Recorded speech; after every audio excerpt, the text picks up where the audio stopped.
Hola, ¿cómo están? Muy buenas tardes, buenos días, buenas noches. Ahorita que estamos en este esquema de Zoom y estamos en todas partes del mundo, pues puede ser cualquier horario.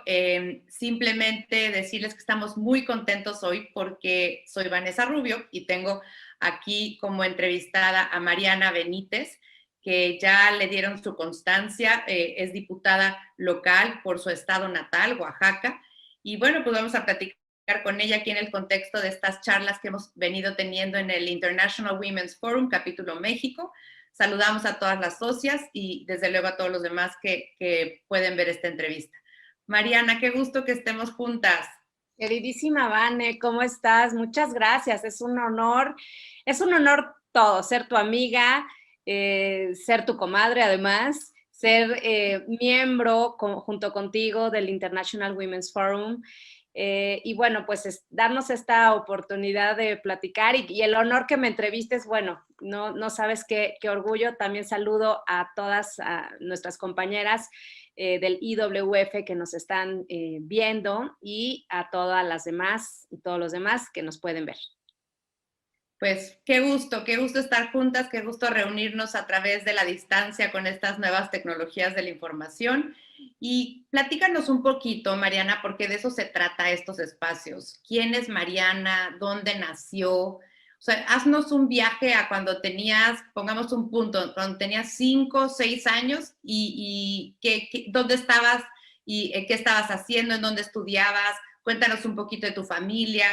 Me encantaría un poco irme a esa etapa de tu niñez y que lo puedas compartir con quienes nos ven y nos escuchan. Bueno, pues mira, nací en Oaxaca de Juárez un 18 de marzo. Mi papá dice que él, por azares del destino, tenía que estar en la Ciudad de México y bueno, se fue volando a Oaxaca, pero me cuenta que ese día en la Ciudad de México había, bueno, en el Ajusco había nevado. O sea, fue un día súper raro para ser ya casi primavera, ¿no? Y bueno, crecí, mis años maravillosos, literal fueron años maravillosos en Oaxaca, con mi familia, tengo un hermano, mi papá, mi mamá, y bueno, pues la verdad es que vivía yo en un fraccionamiento súper tranquilo, muy de familias, y tengo ahí pues mis amigos de toda la vida, el fraccionamiento San José La Noria. Y bueno, pues estudiamos primero en un kinder público porque estaba literal enfrente de mi casa, lo cual era una maravilla y hoy lo veo, digo, bueno, qué maravilla tener la escuela enfrente. Y después ya en primaria nos fuimos a una escuela católica, que era la mejor en ese momento, el Instituto Carlos Gracida, y la verdad es que fueron años maravillosos. Fue ahí de donde tomé pues mis mayores bases, mis mejores bases en educación.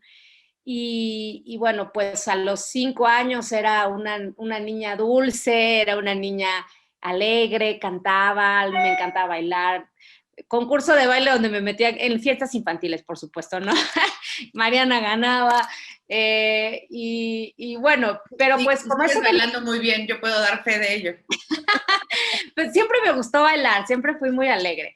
La verdad es que mi mamá lo cuenta, que le preguntaba al doctor, bueno, dígame qué tema trae Mariana, qué tema tiene Mariana. Pues doctor, la verdad no, es una niña súper tranquila, muy estudiosa, va bien en la escuela, dulce, ¿qué le puedo decir?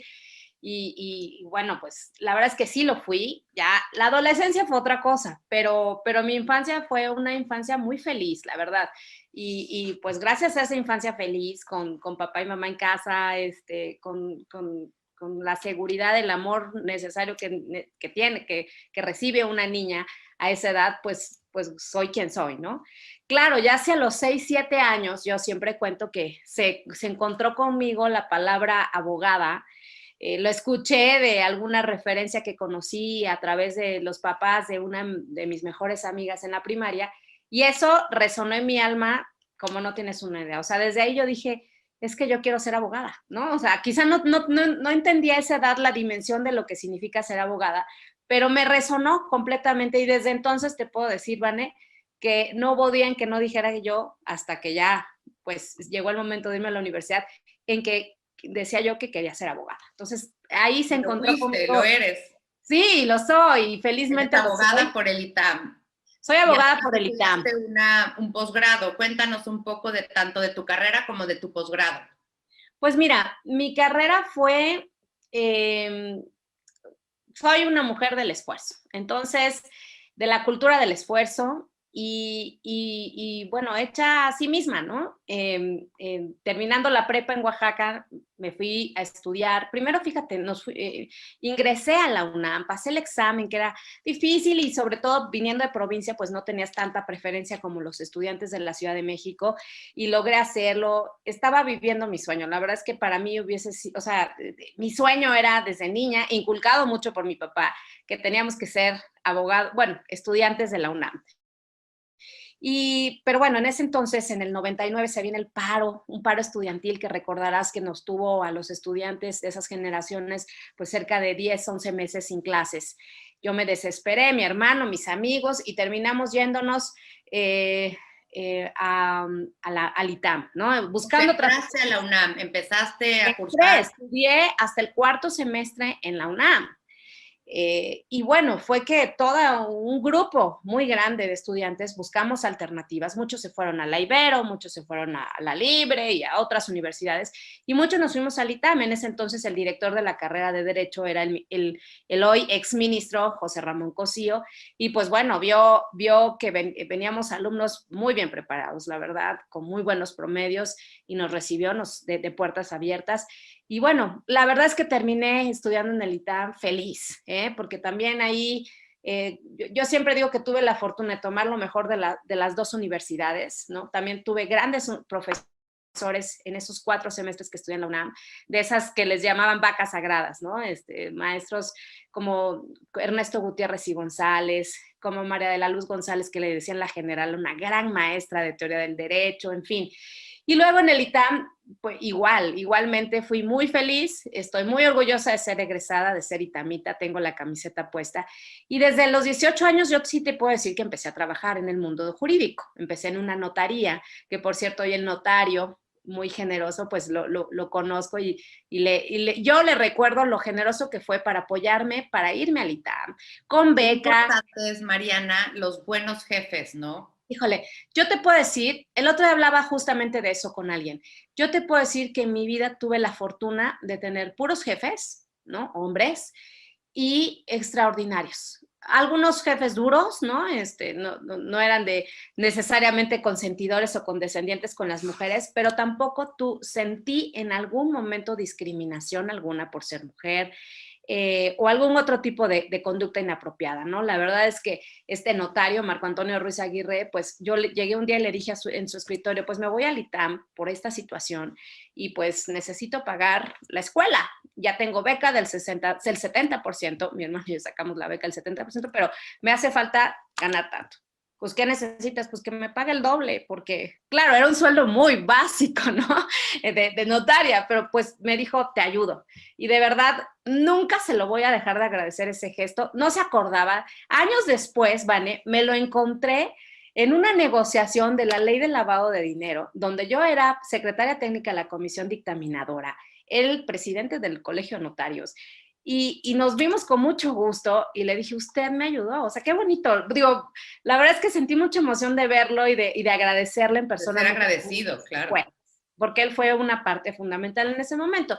Después, bueno, seguí trabajando en despacho. Después quise irme al litigio, me regañó el notario, me dijo, es que yo te veía de notaria. Le dije, es que yo nunca me vi de notaria, pero aprendí muchísimo, muchas gracias. Me fui al litigio, ahí en el litigio estuve como 7, 8 años y la verdad es que amé ser abogada litigante, verdaderamente me apasionaba hasta que se encontró conmigo pues un tema que fue como el turning point en mi vida, de una acción de inconstitucionalidad contra la entonces Ley Televisa, te acordarás, en 2006. Y yo redacté esa reforma junto con mi jefe directo y bueno, pues de ahí fue que yo dije, quiero ser una abogada que sirva para la sociedad, que sirva para mi país. Y entonces los temas públicos me apasionaron. Y ¿Qué edad tenías ahí? O sea, ¿te enamoraste de la abogacía en la primaria y cuándo te enamoraste del servicio público? Me enamoré del servicio público ahí, o sea, cuando tendría yo unos 26 años, Para entonces ya daba clases de derecho en la UNAM, di clases de amparo, di clases de procedimientos civiles, después daría también clases en el ITAM de derecho público, pero ahí fue, yo te puedo decir que un primer turning point en mi vida que pues me cambió hasta la fecha, hasta donde estoy hoy, ¿no? O sea, ese tema de haberme puesto a estudiar el impacto que tienen las decisiones públicas en todo un país, en la sociedad, en los derechos de los ciudadanos y ciudadanas, para mí fue crucial. Dije, es que esto es a lo que me quiero dedicar, o sea, no hay duda, ya no concibo mi vida estando en un despacho solamente viendo temas privados entre dos personas, ¿no? O entre una empresa y otra empresa, sino yo quiero estar en donde se toman las decisiones y fui a tocar puertas para irme al Senado de la República. Primero consulté a un profe del ITAM, me recomendó, entré primero con una senadora y nada que ver, pero la vida me tenía reservada ahí un lugar, toqué la puerta de otro senador que después pues, sería mi jefe por 8 años, Jesús Murillo, y otro jefe, un jefe duro, un jefe exigente, pero un jefe que también tuvo pues esa visión de echarme al ruedo, de decirme, órale, vas tú. Oiga, ¿quién va a ir? No, va a ir usted a esta conferencia, usted va a hacer esto, usted me va a representar en todo. Entonces, me echó ahí al ruedo y me dio mucha confianza y de ahí pues fui creciendo en la política y fui enamorándome más de la política. Un ruedo, Mariana, porque yo además te conocí en ese ruedo, en donde nos tocaba a ti y a mí en aquel entonces, yo en el mundo financiero hacendario, tú en el mundo de la justicia, de la seguridad, pues que de repente yo lo comento con la gente, estás en una reunión y volteas y eres la única mujer en el evento. Estás en un grupo de trabajo y eres la única mujer en el salón. Cuéntanos un poco cómo pudiste avanzar y cómo pudiste, digamos, tener todo el éxito que has tenido en ese entorno tan retador, al menos retador, donde sobresale uno por ser mujer, porque digamos, nada más de ver sobresale uno que es la única mujer en la sala, pero además también implica retos dobles, porque está uno bajo la lupa, porque no cuentan los mismos chistes cuando estás tú que cuando no estás tú, porque a veces no tienen la misma confianza de conducirse cuando estás tú que cuando no estás tú. Platícanos un poquito de lo que fue para ti entrar a esos temas que tienen que ver con la procuración de justicia, el Estado de Derecho, la seguridad, y que fue justo donde yo te conocí y desde siempre súper fan y admiradora de todo tu trabajo. Gracias, querida Vane. Bueno, pues fueron 6 años de aprendizaje primero en el Senado. Fui primero asesora, después fui secretaria técnica de una de las comisiones más importantes en esas 2 legislaturas, fue la 60 y la 61, donde procesamos reformas importantísimas que hoy pues son reformas que se siguen implementando, que todavía son un reto de implementar, pero que cambiaron para siempre a este país, ¿no? La reforma de derechos humanos, la reforma para cambiar nuestro sistema de justicia penal hacia un sistema adversarial, la reforma llamada los juicios orales, ¿no? La reforma en materia de amparo, que también me tocó negociar, redactar junto con muchos otros abogados del Poder Judicial, del gobierno, en fin, la reforma electoral del 2007. Entonces fueron fácil como unas 6, 7 reformas que cambiaron en esa década, digamos, pues la estructura, el entramado constitucional de nuestro país y termina ese periodo de 6 años. Había quien me decía, usted es la senadora 129, porque la verdad es que llegué a tener mucha incidencia en esos temas relevantes y es ahí donde los temas de procuración de justicia se encontraron muy fuerte conmigo. Me voy a hacer la maestría Fletcher a Boston. También fue una experiencia fundamental. Ahí me metí mucho a estudiar el tema del cambio cultural para implementar reformas importantes como la del sistema de justicia penal. Regreso, me incorporo. Fuiste con una beca, ¿verdad? No, ahí digamos parcialmente, ¿no? O sea, parcialmente. Y fui muy feliz, pero yo sabía que tenía que regresar a mi país. Regreso, es cuando entra un nuevo gobierno, el gobierno de Enrique Peña Nieto. Me incorporo nuevamente con mi jefe y bueno, pues me propone él y el presidente ser su procuradora de la Procuraduría General de la República, del entonces PGR. fui pues la subprocuradora general y sí, yo era muy joven, yo tenía 34 años cuando llegué ahí, entonces fíjate, joven, mujer, creo que he sido la subprocuradora más joven en la historia de la institución y era la primera mujer, o quizás segunda, depende de la nomenclatura de la subprocuraduría, pero en ocupar esa subprocuraduría. Y bueno, pues fue retador, sí. Claro que contaba yo con muchísimo el apoyo del procurador y eso también te cambia muchísimo la historia. Pero ciertamente hay gente que yo me encontré en mi paso por la Procuraduría de que me decía, bueno, la verdad es que cuando usted llegó al principio, pues decíamos, pues, se la van a comer, ¿no? O sea, es una joven, es mujer, y después decían, pero mis respetos porque logró callarme la boca a muchas y a muchos, ¿no? Ahí tuviste a tu primer hijo, me acuerdo. Ahí también, o sea. El reto que fue ser mamá, estar embarazada, siendo su procuradora. Es que eso voy, o sea, fueron muchos retos. El reto de meterte a una institución, ganarte, porque como que siempre venimos de atrás, ¿no? Tenemos que demostrar las mujeres. Un hombre no tiene que demostrar nada, llega y empieza a hacer su trabajo en una institución. Las mujeres tenemos que demostrar siempre, o pareciera que siempre tenemos que demostrar. Hasta que ya uno tiene más conciencia de eso, ¿no? Pero en ese entonces no tenía también esa conciencia y bueno, pues a demostrar que por qué estaba yo ahí, por qué conocía todo lo que teníamos que implementar, pues lo habíamos procesado en el Senado años antes. Entonces a mí nadie me contaba qué es lo que se aprobó, cuál era lo que se tenía que hacer, todo el contenido de todas esas reformas. Y nos sacamos el Código Nacional de Procedimientos Penales que coordinó la Procuraduría y que coordinó mi oficina. Sacamos una serie de leyes, mecanismos alternativos, es decir, sacamos en el sentido de procesar la negociación y que evidentemente después se mandarían esas propuestas al legislativo y se procesaron ahí. Pero la verdad es que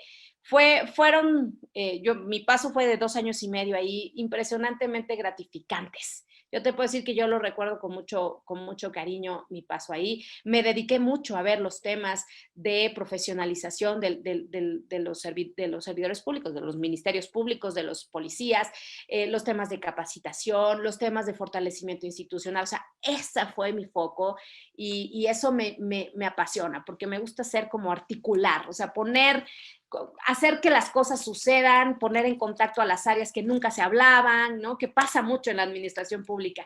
En eso fui feliz, pero también tuve retos importantes. El tomar la decisión de decir, bueno, ya profesionalmente has avanzado, pero ¿y tú y tu familia? ¿Y qué quieres hacer? Entonces me casé. Me casé en 2013, tuve mi primer bebé, ahí me la llevé todo el embarazo, y tú sí fuiste testigo de eso, todo el embarazo maravilloso, por cierto, y la verdad es que Dios fue muy generoso conmigo.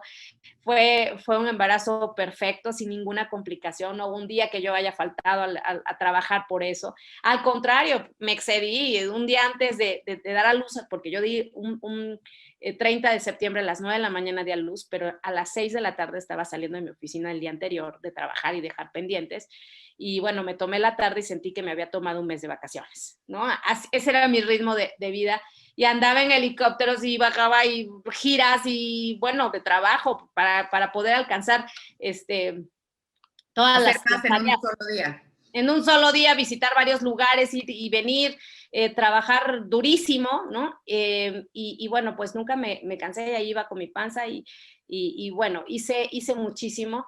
Y la verdad es que sí, la vida de una mujer que quiere ser mamá a esa edad o con esas responsabilidades, pues sí fue retador y lo sigue siendo. El hecho de ser mamá es retador a todas las edades, pero en ese momento lo fue, tuve que aprender muchas cosas. Me cayeron, Vane, muchos veintes a partir de ahí. O sea, yo te puedo decir que mi feminismo, mi convicción de trabajar por las mujeres, siempre estuvo ahí latente, ¿no? Pero no tuvo esa dimensión que hoy tiene, sino a partir de ese momento en que fui madre y que dije, ya entiendo a todas las mamás, las que quieren ser profesionistas, pero también quieren ser mamás y que y que sufren pues muchas cosas, ¿no? Es decir, cuestiones de tiempos, la culpabilidad, cómo combinar, que nadie nos enseña ni nos da una receta, de decir, así la tienes que hacer, ¿no? Entonces, cómo ir combinando la vida personal, la vida de la mujer con la vida de una profesionista.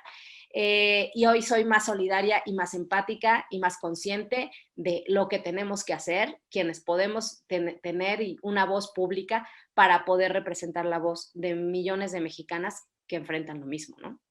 Y a las jóvenes que nos están oyendo, Mariana, sí se puede, ¿no? Sí se puede administrar, sí se puede balancear. Yo creo que todavía estamos muy lejos de esa palabra balancear, porque siempre acaba habiendo un desbalance en donde uno acaba sacrificando sueño, en donde uno acaba sacrificando salud y en donde sí la familia acaba siendo sacrificada por el trabajo público. Pero lograr mejores niveles de balance sí se puede, ¿verdad? Sí se puede, pero no depende solo de la mujer. Claro. No depende solo de cada una de nosotras, porque sería tanto como exigirnos más todavía de ser gestionadoras perfectas, organizadoras perfectas. Es el ecosistema, ¿no? Sí, se podría, sí se puede, pero si también hay un Estado y hay empresas y es un contexto y un entorno que favorezcan que la mujer pueda ser madre y también pueda seguir trabajando y ser independiente económicamente y estar empoderada. O sea, sí son una serie de reglas escritas, no escritas, ¿no? Que las empresas, los gobiernos, la propia sociedad tiene que ir acomodando y tiene que ir perfeccionando para que haya realmente esa igualdad y que se pueda entonces, pero no a costa de la vida, de la salud, de la salud física y la salud emocional de las mujeres, ¿no? Entonces, sí se tiene que poder. Yo creo que ahorita todavía no se puede, ¿me explicó? Pero sí se tiene que poder. No puede haber, y mira, y no solo es en México, Vané, o sea, en cualquier país, claro, hay unos mucho más, por ejemplo, los países nórdicos, Dinamarca, ¿no? Pero todavía enfrentan esos retos donde la desigualdad salarial empieza cuando las mujeres deciden, o sea, la desigualdad salarial a lo mejor no está a los 18 años, a los 20, pero en el momento en que la mujer, y eso también es en Estados Unidos, es una realidad, en el momento en que la mujer decide ser mamá, es ahí donde empieza la diferencia y la brecha salarial se empieza a abrir. Y la brecha de desigualdad se empieza a abrir cada vez más, ¿sí? Entonces, todavía en México y en el mundo falta mucho por hacer para que las mujeres realmente podamos estar en igualdad de condiciones a pesar de las decisiones que tengamos y bueno, pues digamos, una familia, hijos, etcétera, pero eso no tiene que ser un condicionante para que gane menos o para que aspire a menos en un trabajo, ¿no? Voy a tener que dar un salto porque el tiempo nos come, pero justo quisiera que ahora nos platiques un poquito de Mariana, diputada en su estado natal en Oaxaca. ¿Qué les tiene que decir a las mujeres? ¿Qué va a hacer por las mujeres? ¿Por qué las mujeres deben de estar tranquilas, seguras que a través de ti tienen una voz, una representación que les va a dar mayores espacios de acceso a derechos, mayores espacios de prosperidad, mayores espacios de oportunidad? Mira, como te digo, la verdad es de que llega un momento el ser representada. Ya fui diputada federal 3 años y trabajé muchísimo con mi estado, en mi estado, pero hoy llega Mariana Benítez a una diputación local a representar los intereses de las y los oaxaqueños en un momento donde tengo plena claridad de todo lo que se necesita hacer. Es decir, llego con mayores elementos y herramientas, ¿sí? De qué hace falta, porque además vengo siguiendo desde hace años toda esta evolución, qué es lo que está faltando, es decir, no llego a aprender, ¿no? No llego a improvisar. Y la verdad sí llego muy convencida de que si queremos generar un país más igualitario o aspirar a ser un país igualitario entre hombres y mujeres, tenemos necesariamente que trabajar y representar las voces de las mujeres. Y es justamente lo que decíamos. Falta un camino todavía por andar. Se han aprobado reformas importantes, pero hay reformas que aún no terminan, primero para garantizar los derechos políticos y la representación de más mujeres en los espacios públicos de poder. Pero faltan muchas cosas para garantizarles a las mujeres, a las oaxaqueñas, una vida libre de violencia, por ejemplo. ¿Sí?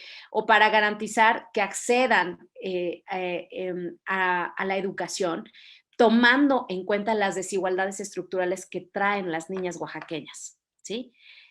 Porque no podemos decir, bueno, la escuela está abierta para niños y niños en las comunidades indígenas, sí, pero hay que tomar bien en cuenta cuál es el contexto de lo que viven estas niñas, desde un contexto cultural que históricamente pues las ha tenido más relegadas de la educación que a los niños, por ejemplo, ¿no? Entonces, ¿qué hay que hacer para que se detonen mejores condiciones para promover que las niñas vayan a la escuela, para promover que haya una cultura de paz y no violencia en las escuelas, para promover su empoderamiento económico? No hay mejor detonante o mejor igualador, para empezar, en general en el mundo, que la educación.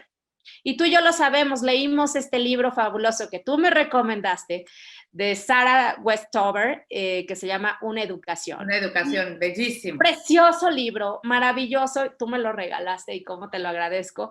Pero es claro, o sea, la forma más importante para poder transformar la vida de las personas, no se diga de las mujeres, es a través de la educación. Y una vez que tienen educación es abrirle espacios para que se empoderen, para que puedan emprender un negocio, para que puedan desarrollar la profesión que quieren, para poder aspirar a otra beca, para poder irse al extranjero, para poder soñar y aspirar, que no es pecado, aunque lo pretenda hacer así el presidente, pero aspirar a algo más, ¿no? A soñar con estar bien y estar mejor. Entonces, eso es lo que me convoca y lo que me motiva a hacer en estos 3 años que tendré de diputada local. Y estoy muy feliz, Vane, la verdad. Si hay algo que quería era ser representante de Oaxaca en Oaxaca, ser diputada local, porque es la forma más cercana de trabajar con la gente de donde vengo, ¿no? Con Oaxaca. Entonces, estoy muy motivada, estoy muy contenta y sé que viene una etapa distinta para mí en esta nueva encomienda pública.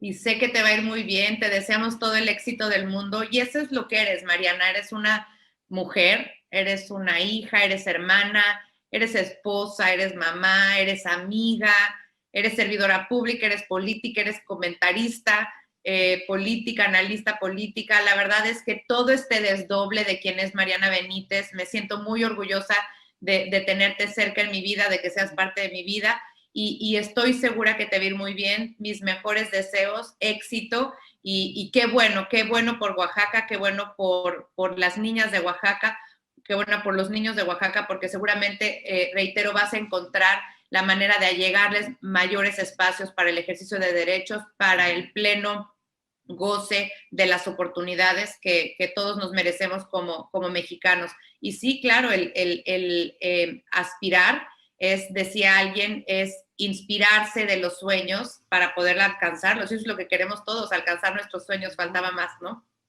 Así Qué gusto es. platicar contigo, querida Mariana.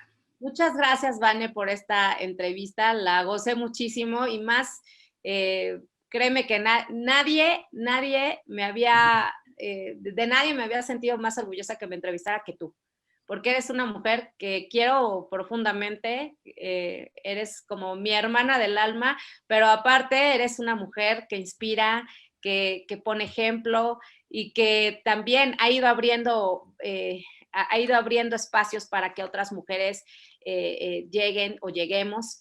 Y además eres una amiga muy solidaria, eres una mujer que día con tu ejemplo, das muestra de lo que es ser sororaria, lo cual te agradezco. Así que un honor esta entrevista, querida Vane. Éxito, el honor ha sido todo mío.